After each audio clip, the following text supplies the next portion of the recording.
Wake that ass up. In the morning. The Breakfast Club. Morning, everybody. It's DJ Envy, Angela Yee, Charlamagne the Guy. We are the Breakfast Club. We got a special guest in the building. Yes, indeed. We have Judge Faith Jenkins. Welcome back. Hello. Thank you. doing? I'm doing great. Good It's morning, been a Judge. while. You told us it was 3 years, right? It's been 3 years since I've been here. 2018? Time flies. Yes. Wow. Wow. I know. What has I know. changed for you in 3 years? A lot changed Okay. in 3 years. I got a puppy. A puppy. a puppy. What kind Cooper. of dog? He is a Cavalier Yorkie Poodle mix. Okay. A very energetic little guy. We used to call those much back in the day. Now The exotics. Yeah, now they're exotics. We used to call a dog that was mixed with that much stuff much back in the Yeah, day. yeah. You know, at first he looked like a mutt, but now he's grown. He's the most adorable little dog. But a lot of responsibility there. Wasn't expecting that. No? No. You never had a dog before as a kid? Well, when I had a dog as a kid, I realized I wasn't taking care of it. Somebody else was. Gotcha. So now that I'm the responsible parent, dog mom, it's a totally different situation. What So what happens emotional? when you're traveling out of town? We have a doggy daycare A doggy. that we You feel send them bad to. dropping a dog off at the doggy daycare ever? Sometimes. The dogs love it, But though. he loves it. I mean, as a matter of fact, he runs out so fast to go into the daycare. I get a little offended. That's good Because- news. Right? You don't miss your mom? All the Because I'm parties. like, really? You don't even say goodbye? He doesn't even look back at me. It sounds weird, but they got activities. He got his friends there. He like, loves it. Probably got a girlfriend. He loves it. So no, I don't feel bad. I just feel it's a lot though. He's gone. So sometimes I drop him off and he's in there for a week at a time. Right. So it's a long time to be away, and you hope that he's being well taken care of. How has the dog changed you emotionally? It made me realize that you can be there's somebody else now that's dependent on me. I don't get to sleep in the mornings anymore because I have to get up and walk this dog. And you have to have patience too, because it's a dog. So sometimes they do things and you get a little angry, but you got to be like, all right, calm down. We got to teach you the right way. Yeah, it's like a kid that never grows up. So it's a perennial 2-year-old that you have in your home at all times. So they'll it's grow up been a little bit. They'll get lazy. You think so? older. They sleep a lot. They Absolutely. sleep a lot. They do sleep a lot. Yeah. And that's been my saving grace because I get a lot of work done when Cooper is sleeping. A ton. Is the dog allowed on the bed? No. Okay, good. No. He's not allowed on the bed. He sleeps in his own room. He has his own room? Well, yeah, because I wanted him to learn very early on to be independent. So we crate trained him early on with 2 things we were able to do. Crate train him and potty train him. Okay. What is crate Those training? 2 things. Well, he sleeps in a crate, so he's not just out roaming the house or anything like that. So, a doggy cage. and they love the crate. I didn't know this at love first. the At first, I thought this was bad. Like, why are we putting him in a cage? But dogs are den animals. I learned, so they love being inside of this crate. It's security for them. Feels comfortable. You have to do Yeah. that from the beginning, though. From the 'cause I grew beginning. up with dogs all the time, so if you don't do that from the beginning, then they hate it. Yes, Right? So yes. you don't train them to get used to that, and they'll go in there. Like my dog would look all sad every time because in the beginning, I would let her just like roam around. But then I was like, okay, sometimes we have to put her up if she's been bad. Yeah. And she'll look all sad, and then I feel bad. Yeah, the trainer said from the very beginning, the biggest mistake people make is they give the dogs too much freedom. Absolutely. And so you have to rein that in early on. But yeah, a lot of other things changed. What up? I got married. Got married. Congrats. Got married. Congratulations. Yeah, thank you. Okay. You. And that, I'm sure, catapulted rules you to apply. write this book. Yeah. Sis, Same don't rules apply with the settle. puppy. Yes, yes. Same rules apply with the puppy. Now you got a whole new responsibility. You have to get into a space. Early on, You gotta crate get him and train him. You gotta do the same stuff. So everything applies. So got married, started divorce court, switched judge shows. I was a Judge Faith, Yeah. and now I'm on divorce court. And then, of course, I wrote "Sis Don't Settle," the book. Right. Well, how's Yeah. divorce court? It's interesting. A lot of characters on there. A lot of characters. And I come in on, this is the longest running court show on television. I used to watch it when I was in school. Judge Maybelline. With Judge Maybelline. We'll come home, watch it with Judge Maybelline. I'll never forget, I was in school and the cable guy came into my apartment to fix the cable one day, and I had divorce court with Judge Maybelline on. He said, "What are you doing watching this show? You watch this, you won't ever get married." Oh, gosh.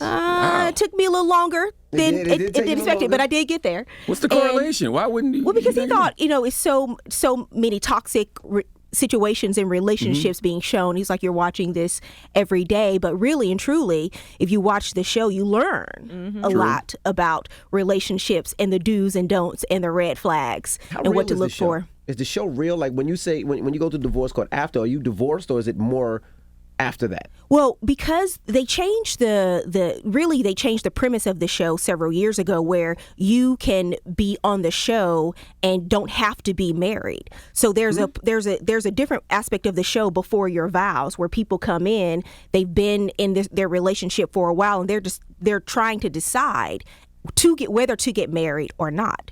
So that's a part of the show where we address the do's and don'ts, and if they actually should proceed and move forward to the next level in their relationship. So it's really opened up to where it's not just married couples. And then legally, do we give divorces on the show? No. Okay. We give advice Gotcha. on what to do when you're at this breaking point, and people sometimes bring their papers, and we will refer them to other attorneys. So friends could come on the show and Friends?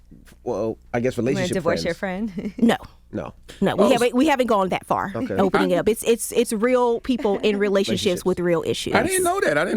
I thought that when they go to divorce court, they get divorced thought so after they too. leave. Yeah, legally, we cannot grant a divorce per se, but we can give them advice on how to proceed in going to the next level. What's the craziest story you heard on divorce court so far? The craziest. I had someone come in, and she'd been married for 11 years, Okay. and they have 2 children together, and she has 2 and he has 5. They have 2 children together, and he has 3 other kids. Out of wedlock. And it was really interesting because she stayed in that relationship for so long, knowing about these other women and these other children. And it was really crazy because this man would take her kids and go to see the other women, and the other kids knew each other. They all knew each other, but she remained uninvolved, but just knowing about the other relationship. And I thought, how do you get to that level in your life where this is such a painful experience for you, but you're accepting it under some kind of premise in your mind that it's better to stay in this marriage because you think having him around will be better than nothing at all. And I talk to people about this on the show all the time. Staying in a toxic relationship, a relationship that's not good for you, doesn't help your children. All you're doing is normalizing really inappropriate behavior in front of them, and They see it all, in turn they see it all. Children are a lot smarter Absolutely. than people think, and they see it all, and it normalizes a dysfunctional relationship to them. And it affects what their relationships will be like later on in life. Some people feel like Absolutely. once they take a vow, then they can't break that vow because it's no matter what. Or for better or worse, and all for those better things. or for worse. And I've heard some people feel like, they're reliant on that. Some people treat women, if they leave a relationship or leave a man for doing something, like they're wrong because they didn't stick through it, because you got to be ride or die. But yeah, that's a mistake that people make because, at all times in your life, you have to. There are a lot of people that you love in your life, and one of the tough things about life is a lot of times you have to walk away from people that you love in order to protect your peace, protect your energy, and sometimes that means going in a different direction, and that's okay. My parents divorced when I was 12 or 13 years old, and looking back, I knew it was the right thing for them at the time, and still love them. They still did a lot of things together as parents, but in terms of being in a marriage and being in a relationship together, it wasn't the right thing for them anymore. That's kind of like the chapter in your book, Dealing with Rejection, when life sets you free. That's kind of like that, right? Yeah, I mean, when one of the big chapters in the book, one of my favorite chapters, is the chapter on rejection, because we all go through rejection, and for a long time I didn't know how to handle it. I wasn't taught all of these lessons about life and love and relationships growing up. And I moved to New York right after I got out of school. So I was in the city trying to figure all of this stuff out. And I'll never forget one of the first times I got rejected. I was actually in college. And there was an annual event called Casino Night at my school, and I wasn't dating anyone. I didn't date much in college at all. I was really about the books and all the organizations and the cheering and all that stuff. And I asked a guy to go to casino night with me, just innocent, not really a date, but just go to this event with me, not be my boyfriend or anything. And he hesitated, he paused, and then he told me no, that he wasn't going to go to casino night with me. And I remember, still look hurt. You look a little you know, because it was we were friends, and he was a good-looking guy. He was cute. I knew he was single, so I thought, well, you can't just go to casino night. But he told me no, and I remember being embarrassed at the time and avoiding him for the rest of the semester, not wanting to see him. Well, 5 years later, I was walking down the street in my college town, and I ran into him. And he pulled me to the side. I was with some friends. He pulled me to the side. He was like, hey, can I talk to you for a second? I said, okay. He said, do you remember several years ago when you asked me to casino night? I'd forgotten. I really didn't remember. So and he brought it back up. He was explaining it. I was like, oh, yeah, I do remember. He said, well, I wanted to tell you that I really liked you. And I really wanted to go to casino night with you, but I didn't have a suit. I didn't have anything to wear, and I was too embarrassed to tell you that I didn't have a suit or anything to wear. And, you know, this was back in the time where everybody had one of those oversized Steve Harvey suits in their closet. So I thought for sure, you know, he had something to wear. But he didn't. But I thought it was really interesting because how many times do we take rejection or someone telling us no, and then we go down a rabbit hole and we make it about us? That's right. Wow, am I not good enough? Am I not smart enough? Am I not pretty enough? And it could absolutely have nothing to do with you and everything to do with them. It's something that they're going through or their perspective or some guy who just doesn't have a suit, which is what happened there. So I learned from that experience and then going through other experiences dealing with rejection in my life, how not to internalize it and take it so personal all the time. Right. Whether it's with a love interest, a job, whatever it is that you're dealing with rejection, most often it's just not about you. That's right. That's right. No, you know, my homegirl Debbie Brown, she said that all the time. She was like, my no is my no. Mm-hmm. My no has nothing to do with you. She talks about that when she's talking about her boundaries. So if somebody asks you to do something, you're like, no. Yeah. I don't have to give an explanation, and don't take it personal. This is my boundary. Right. This is for me. So did you go out with the guy again? No, I ran into him 5 years later, and that was it. Well, when he told me that story, I just thought it was really interesting because I thought of how many other times I was so heartbroken and hurt because somebody told me no, and it had nothing to do with me. I wonder if he would have cared if you weren't Faith Jenkins. I'm sorry? If you weren't Judge Faith Jenkins, would he have came up to you 5 years ago and apologized and all that? No, it was 5 years later. I wasn't on television. Oh, okay. I was just running into him at the school. Okay. So he ain't trying to ask you out again and be like, but I got money for a suit now. No, I think he just wanted to tell me. It was like he wanted to get that off of his chest. He really wanted me to know because he gave me no explanation at the time. Dang. A lot of times, and we have to release ourselves from wanting to know why. Because I talk about this in the book too, how I would call people and try to find out, well, I just want closure and I want to know why this didn't happen, what's going on here. And, you have to release this need to want to know why. Closure does not come from other people. It comes from you and you only. And because I always say, don't give anybody else that kind of power over your life. No one should have the power. When I got married to my husband, Kenny, I always say, that's him sitting out here now? Yes, he's out there. He came with you. Okay. When I got married to Kenny, I remember and this was just a year and 8 months ago, by the way. So I spent a long time out in these dating streets, living, learning, growing, and really having an appreciation for what I knew would work for me in a relationship and what wouldn't, what I was willing to compromise on, what I wasn't willing to compromise on, all my likes and dislikes. This is what you should be doing when you're single, figuring out who you are. You got married, and everybody's path is different. You got married at an early age. 22, 23. So you grew up together with your wife, whereas for me, I was single for so long and very independent.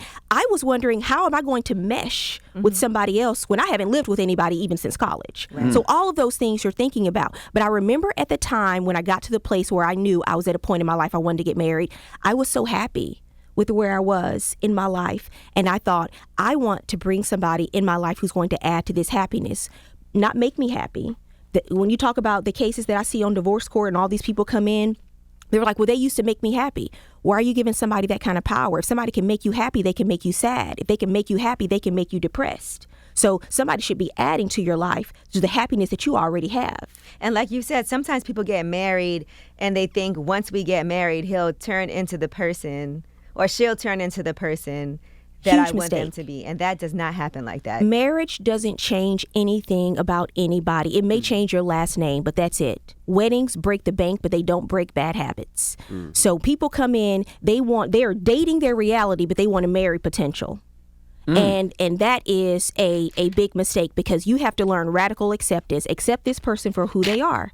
And if their core values aren't lined up with your core values, what about a wedding do you think is going to change that? Because all it does when you get married, it really, now it's really revealing more about who people are. It's revealing what's already there. And so if you don't like what's there, nothing about getting married is going to change that. It's only going to exacerbate any problems that you already see on the surface. Where did you meet Kenny, and how did you know he was the one? I met him through a blind date. Really? Yeah, I had just gone through a breakup. I talk about several of these in the book. I just gone through a breakup 6 months prior to meeting him, Angela. And at that point in my life, I decided, I don't want to keep going through these breakups and these relationship fractures. And I had a conversation with God. I had a real honest conversation. And I said, I've learned all of these lessons in my life at this point. What else is there for me to learn in the relationship space? I really believe it's time. And I took a sheet of paper, because I think for a long time, I really didn't verbalize what I wanted. I had this fear of, how disappointed am I going to be if it doesn't happen, if I really get my expectations up that high? And people used to tell me, I remember after I did this show the first time, people said, I bet she's single because her expectations or her standards are really high. My standards were high. And I didn't want to change anything about my standards. I didn't want to settle for something I really didn't want. Although for the Kenny's sake not as of being tall married. as you would like him to be. I made that about him not being 6'2". I had a list of 50 things. He wasn't 6'2", and that was okay. But I didn't want to settle. But then when you meet somebody who then exceeds those expectations, then you really learn a lesson that somebody else's opinion doesn't have to become your reality. I had these things that I wanted for my life. And so when I met him, I was at a point in my life where I'd gone through a breakup, and I said, okay, I took a sheet of paper down and I said, within this next year, this is what I want to see happen in my life. And one of those things is I want to meet my husband. And I took that sheet of paper down and I wrote that. And I go through this stage, all this process in the book of what I did to manifest what I wanted to happen in my life. And 6 months later, I met him. It was, and I was not just out there like every day. Okay, is that him? Is that my husband? Like with everyone, I was just living my life. So I decided I was going to go and take some singing lessons again. I was going to put out a Christmas album. And boy, you got bored during the pandemic. Huh? You got bored during the pandemic. Huh? I was going to put out a hit single. All right, a hit single. Listen, go ahead. And so I started taking some voice lessons. I met up with this super producer, Aaron Lindsay. And the moment I sat down with him, he said for him, it clicked. She should meet Kenny. He said they would be perfect for each other. And 2 weeks later, he was a little hesitant because he was friends with Kenny for 15 years, but I didn't know Aaron that well. So he was a little hesitant. He went home to his wife and he said, what do you think? She was like, what do you think? He said, I really think they'd be perfect for each other. And so he set us up and we met, and the rest is history. What was the first date? We just went to lunch. We went to a casual lunch in downtown LA. No pressure. We sat and talked for 2 hours. Because I never wanted people to think that being a former prosecutor and everything, I'm not cross-examining you, but it's for me. Where you from? Where's your mama? Where's your daddy? What was the pressure like for you with people asking all the time, when are you going to get married? Yeah. When are you going to have kids? Because you discussed that also. Yeah. It's hard because being single in my 20s and in my 30s and being from Louisiana, so I would go home for the holidays and I had this one Aunt Frida who would show up with her watery mac and cheese, but always, questioning me and my relationship status. She's gonna be so offended when she hears this. Some names have been changed to protect the innocent, but she would show up, but then I started getting it from strangers, right? From just people on the street, just people who thought they knew me, and if you're not careful, you can really internalize that and make it can make you feel like somehow you're lacking, or somehow you're supposed to be somewhere different in your life, or that you've missed some certain timeline or time frame.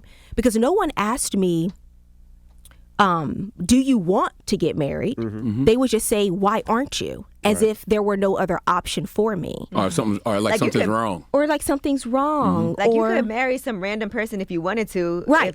If, you want me to just pick somebody? Right. Let me just, all right, this person's down to get married. Let's just do it so people can stop asking me. And so if you're not careful, though, that pressure can get to you. And you can start to feel like it could be embarrassing. Or something, or you start to feel like, is me being single something I need to explain to other people? Is this something I need to defend? No, there are almost 8 billion people on this planet. We can't all be doing the same things at the same time. We all have a different life path, a different life journey.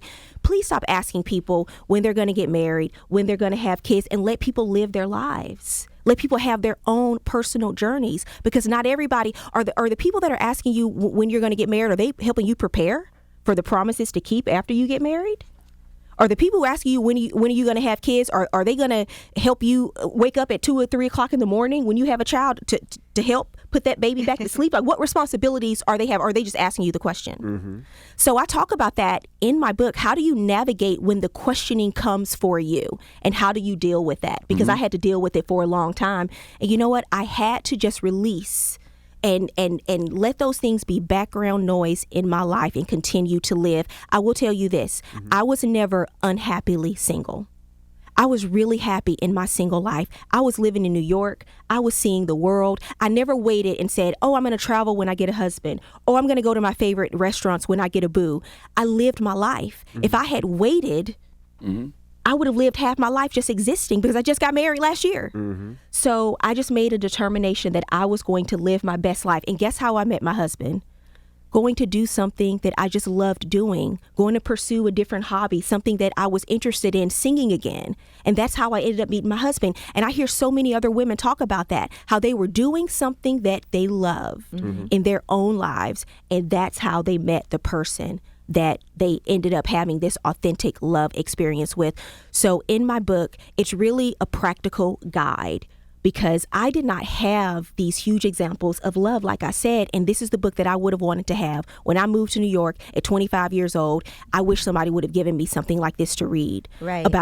And you were whole and happy when you met Kenny also, and I think that's important too, because sometimes people feel like they need the other person to complete them, when really you both should be complete people when you come together to have a great relationship. Yes, and that happiness and wholeness, as you know, it's a journey, because as you get older, it's actually harder to fall in love as you get older, especially, being single in my 20s and 30s, because you've been through heartbreak.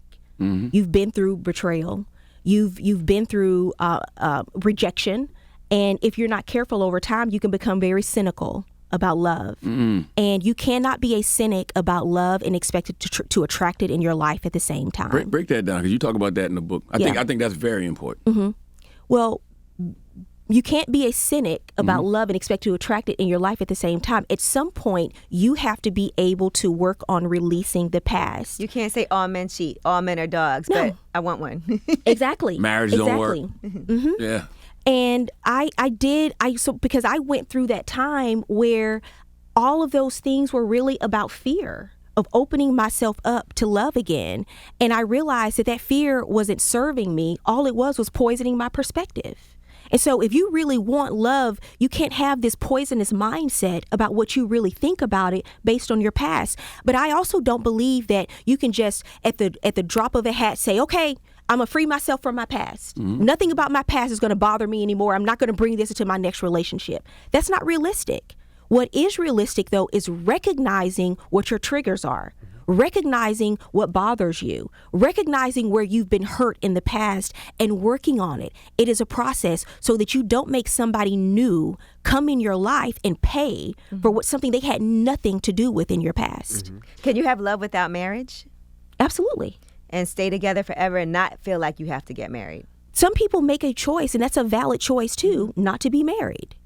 And which is why that question, why when people ask that question, Angela, it really says nothing about you. It says everything about the person who's asking the question. Because you make a different choice for your life, and not settling is about knowing what you want, what you really want deep down inside, and not settling for anything less than that. And if you want a love relationship that does not necessarily include marriage, that's okay. And it's not for anybody else to come to you and judge you and say, you know, you should be married. I remember Aunt Frida used to say, it's better to marry than to burn. You know, she was a Little Union Baptist Church. With that watery macaroni and cheese? With the watery mac and cheese. But, you know, knowing what is really right for you and making the assessment for yourself and deciding this is what I really want in my life, and rejecting the background noise and all the other voices, that your voice, the one that's inside of you, has to be bigger than everyone else's on the outside. Now, for people that don't know, she's married to Kenny Lattimore, because people might not know. What would you say to people who say you want? Oh, I'm sorry. Go ahead. No. You saying that? What would you say to people who be like, okay, Judge Faith Jenkins, you only been married 2 seconds. How you writing a whole book about marriage? How you got all the answers all of a sudden? Well, because the book is really about it took me a long time, and I went through a lot of life lessons to get to the happy marriage that I'm in. And so this book is really about how I got to this point in my life and all the lessons that I learned along the way. Because if I share those lessons with somebody else, you know, I wish I would have learned how to deal with rejection earlier. I wish I would have learned how to deal with breakups earlier. Pain in life is inevitable, but suffering is optional. Why did I suffer so much through these breakups? Why was that so necessary? So I detail all of these things, the things that I wish I would have learned, that I learned the hard way. Because it's just like anything else you do in life when you're trying to read and you're trying to gain knowledge, you're trying to be better at it. So all of this is about this journey that got me to this point where I did choose right for me, and I am in a marriage that is so unbelievably happy. I used to be scared because people used to tell me all the time, oh, when you get married, everything's going to change. You know, it's not going to be, and every marriage has ups and downs, don't get me wrong, but knowing that I chose well, I mean, and how do you know? It's really easy to treat people well when things are going right. You know, the true character of a person is how they treat you when things are tough, when you're going through adversity, when you're going through a difficult time. We got married, and 5 days later, the entire world shut down, right? Everybody's work shut down. My husband sings for a living. Live entertainment was impacted greatly. And I saw a man who was the most positive breath of fresh air, not only for our household, because I was like, what's going to happen? I didn't know what was going to happen with my show, with anything, but for all of these other people who were coming in and going through really difficult times, because all they know is getting out on a stage, being in front of people, and that one thing that they love, they could not do for a really long time. And it was their entire livelihood. And I saw him be such a support for other people. I mean, they say wake up happy, but who really does that? Kenny, apparently, you know, because that's really him every day. And so knowing that I chose so well, and that I'm in this happy marriage after all of these years of dating and all of these years trying to figure it out, that's why I wrote the book, because I feel that I believe that it was going to be a life-changing read. And for the last 3 weeks, I've had women from all over the country write to me and say that this book has changed their life, and that's all I wanted. How did he propose? Here in Central Park. Central Park. Yeah, in I Central proposed Park. to my wife in Central Park. Yeah. So after he proposed, who sings better? Then who? You took singing lessons. Oh, yeah. Who sings better? Well, come on now. I'm dealing with a professional here who's been doing this a long time, 25 years. But I don't sing in front of Kenny. Was therapy a requirement? Because all my sister friends said they refuse to date a man right now, or even take a man serious if they're not doing the work on themselves. We took things a step further. We went to pre-engagement counseling. Wow. What is that? Before we got engaged, we did counseling sessions with a pastor. Because for me, I think after you get engaged and you've announced and you've told people, and then when you go to counseling or therapy sessions, it's harder for people to say, well, hold up, wait a minute. Is this what I really want to do? Because everybody knows there's that extra pressure there. So for us, things had gone so well. And a lot of people think, by the way, oh, well, what's going on? Were you having problems? Is that why you were going to counseling? It was the opposite. We weren't having these issues, and we were so in sync on what our core values were. I thought, okay, I haven't been married before. Are there questions I'm not asking?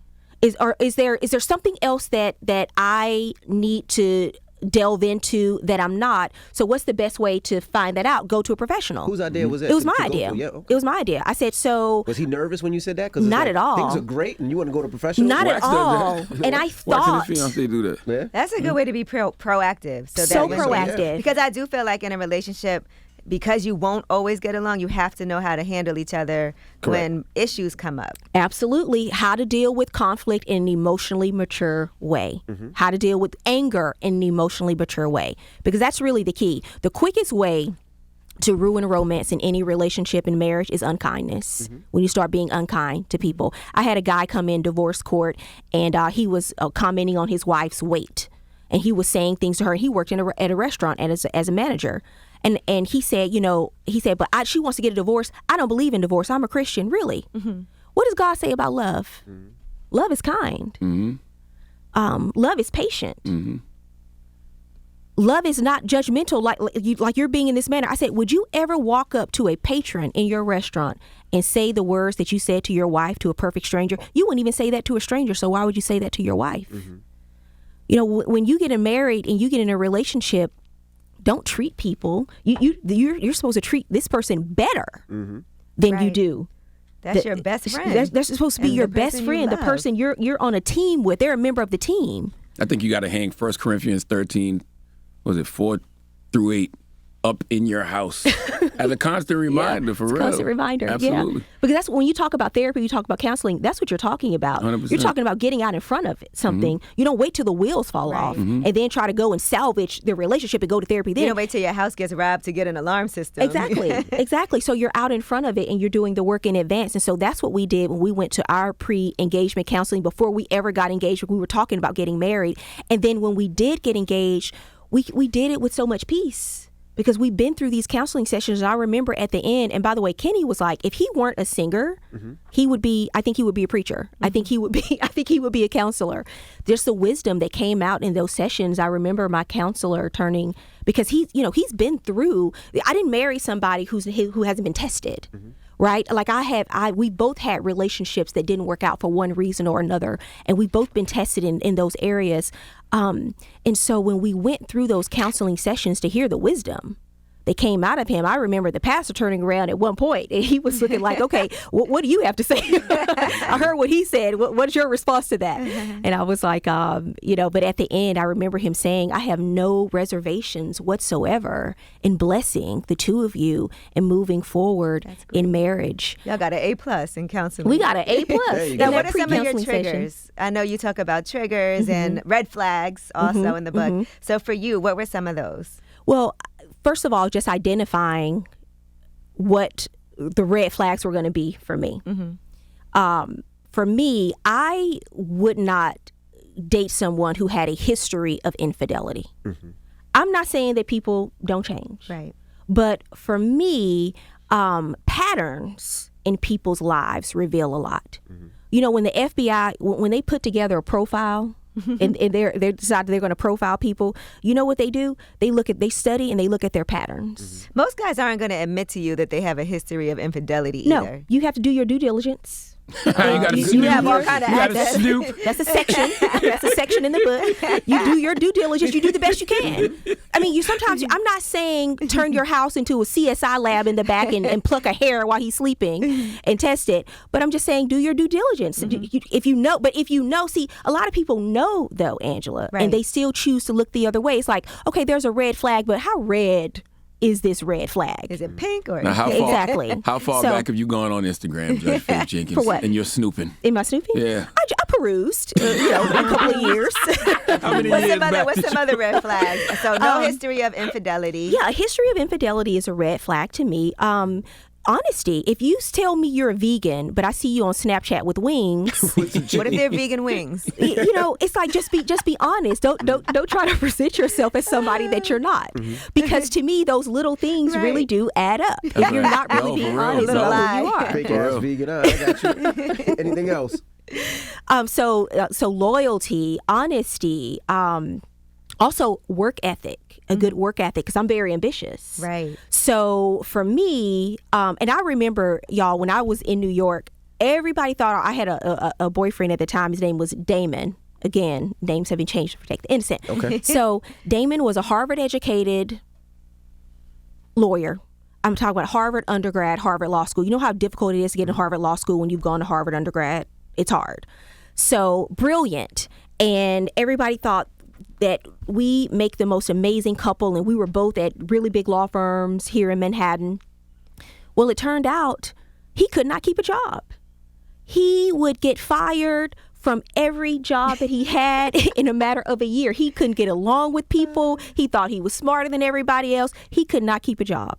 And so that lack of integrity when it came to his work ethic really bothered me. And I said, well, I can't, on paper, you have all of these great things going on, but I knew that we would not be a match He was an asshole. in terms of that.